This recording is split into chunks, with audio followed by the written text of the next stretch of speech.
आज मैं सीधा सिंधु सभ्यता पार्ट 2 के टॉपिक पर आता हूं और आज इस टॉपिक के अंतर्गत मैं कुछ ऐसे प्रमुख तथ्यों का वर्णन करूंगा जो सीधे परीक्षा में पूछता है। तो सिंधु घाटी सभ्यता सबसे पहले एक नजर में ध्यान देंगे। सिंधु घाटी सभ्यता का जो सबसे पहला स्थल खोजा गया था वह स्थल था हड़प्पा। हड़प्पा वर्तमान में पाकिस्तान के मोंटगोमरी जिला में स्थित है और 1921 ईस्वी में दयाराम सहनी तथा राम बहादुर सहनी ने इसकी खोज की थी। इसीलिए इस सभ्यता का नाम पड़ा, कौन सभ्यता पड़ा? हड़प्पा सभ्यता कहा जाता है या हड़प्पा संस्कृति कहा जाता है। सिंधु घाटी सभ्यता की युवा राजधानी हड़प्पा और मोहनजोदड़ो को कहा जाता है। तो हड़प्पा और मोहनजोदड़ो सिंधु घाटी के दो प्रारंभिक स्थल हैं जिसकी खोज 1921 कितना में किया गया था? 22 में किया गया था और दोनों ही वर्तमान में पाकिस्तान में स्थित है। एक हड़प्पा पाकिस्तान के मोंटगोमरी जिला में स्थित है और मोहनजोदड़ो है पाकिस्तान के सिंध प्रांत में स्थित है। जैसा कि मैंने कल आपको बताया था कि हड़प्पा की संस्कृति जो संस्कृति है आज ऐतिहासिक कालीन संस्कृति है, ऐतिहासिक कालीन संस्कृति है।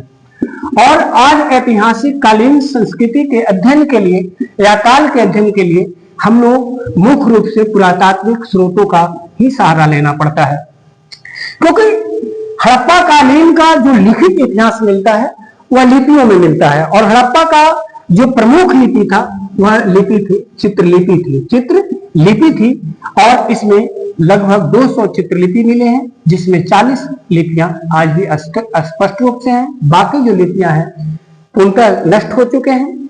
और सिंधु घाटी की लिपि को पढ़ने का सबसे पहला प्रयास जो किया था आप जानते हैं कि उस व्यक्ति का नाम था चार्ल्स मेसन। चार्ल्स मेसन ने 1826 ईस्वी में चित्रलिपि को पढ़ने का प्रयास किया था। सिंधु घाटी की जो चित्रलिपि है उसे हम लोग सिंधु लिपि भी कहते हैं, सिंधु लिपि भी कहते हैं। सिंधु जो लिपि होती थी वह मुख्य रूप से आज का अरमाइक लिपि था। इस लिपि की सिंधु लिपि में याद कीजिएगा कि पहले दाएं से बाएं लिखते थे, दाएं से कहां लिखते थे? बाएं, और फिर बिना कलम उठाए बाएं से क्या लिखते थे? दाएं लिखते थे। इस लिपि को कौन लिपि कहा जाता है? सिंधु लिपि कहा जाता है। सिंधु सभ्यता का जो स्थल था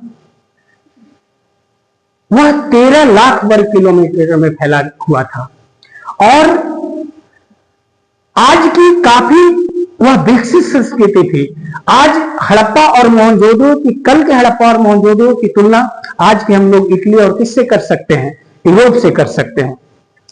देखिए, हड़प्पा वासी का जो प्रमुख पेशा था वह पेशा था कृषि एवं पशुपालन था। कृषि एवं क्या था? पशुपालन था। हड़प्पा मैं एक नजर में बता रहा हूं जिसका प्रमुख क्वेश्चन आपको एग्जाम में होगा और बहुत ही मैं फास्ट बताने जा रहा हूं। हड़प्पा लोगों के जो लोग थे वो मातृ देवी की पूजा किया करते थे। यानी हड़प्पा संस्कृति का जो समाज था वह मातृ प्रधान समाज था। आज की तरह वह समाज पितृ प्रधान समाज नहीं था। हड़प्पा सभ्यता में का जो प्रमुख पशु था वह प्रमुख पशु एक श्रृंगी बैल था। एक श्रृंगी क्या था? बैल था।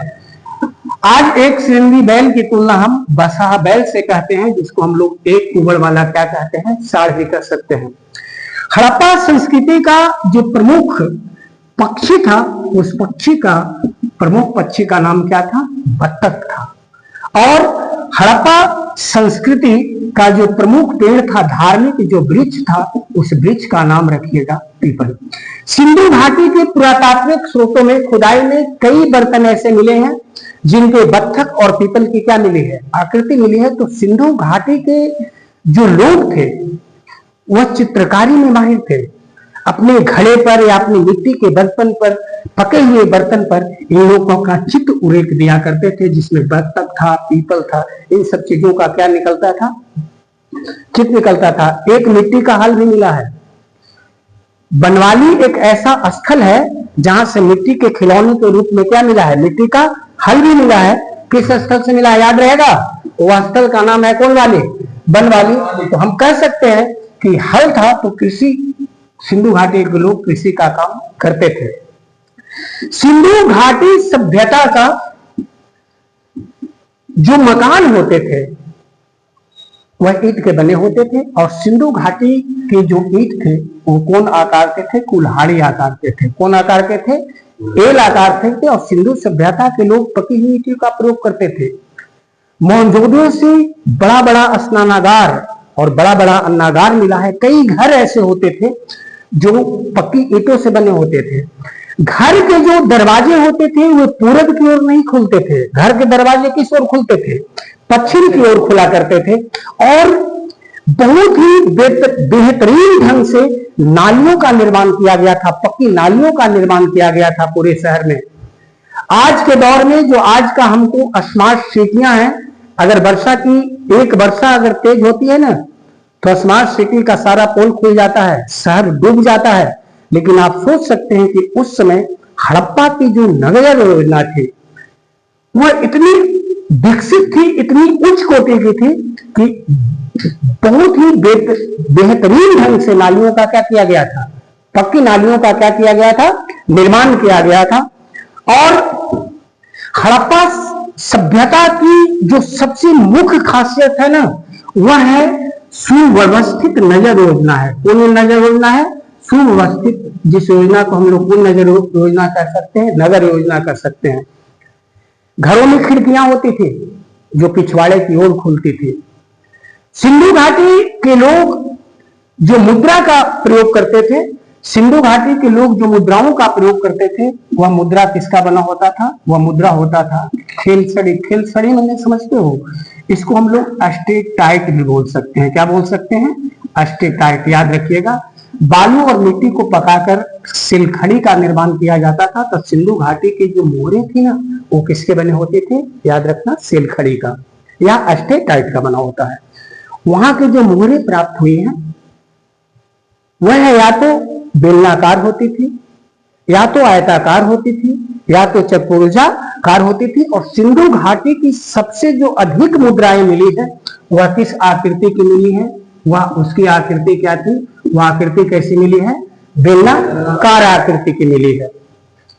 तो सिंधु घाटी के लोग कई प्रकार के धार्मिक कर्मकांड भी करते थे। वहां कई अग्निकुंड मिले हैं, जैसे लोथल से मिला है, अग्निकुंड मिला है। इससे पता चलता है कि वहां के लोग धार्मिक विचारधारा के थे और कई यज्ञ या जो हवन कुंड होता है ना उस तरह से धार्मिक क्रियाकलापों में वो क्या लेते थे? भाग लेते थे। स्त्रियां काफी सुंदर थी। लिपस्टिक का जो खोज हुआ था ना वह भारत की सिंधु घाटी सभ्यता की संस्कृति से हुआ है। चंदोलों से लिपस्टिक मिला है। और लिपस्टिक का सबसे पहला प्रयोग कहां किया गया है? भारत में किया गया है। सिंधु घाटी के लोग उस समय भी किसका प्रयोग करते थे? लिपस्टिक का प्रयोग किया करते थे। उस समय सोच सकते हो कि कितनी विकसित सभ्यता रही होगी। इसीलिए उसकी तुलना आज के इटली और कहां से किया जाता है? रोम से किया जाने लगा है। सिंधु घाटी सभ्यता के जो लोग होते थे वह मनोरंजन के रूप में मछली पकड़ने का काम करते थे, क्योंकि नदियों के किनारे था। और जुआ खेलना, ताश खेलना, शतरंज खेलना, मछली पकड़ना सिंधु घाटियों के लोगों का मनोरंजन का क्या था? मुख्य साधन था। तो समझ सकते हो कि शतरंज का खोज या पासा का खोज भी किस काल में हुआ है? सिंधु घाटी के काल में हुआ है। सिंधु घाटी का आज ऐतिहासिक काल, अब मैं कुछ प्रमुख बिंदु बता रहा हूं। सिंधु घाटी सभ्यता का मुख्य रूप से काल क्या रहा है, ऐतिहासिक काल क्या रहा है, तो इस काल के बारे में विद्वानों का अलग अलग क्या है? मत है, अलग अलग विचार है, अलग अलग तथ्य है।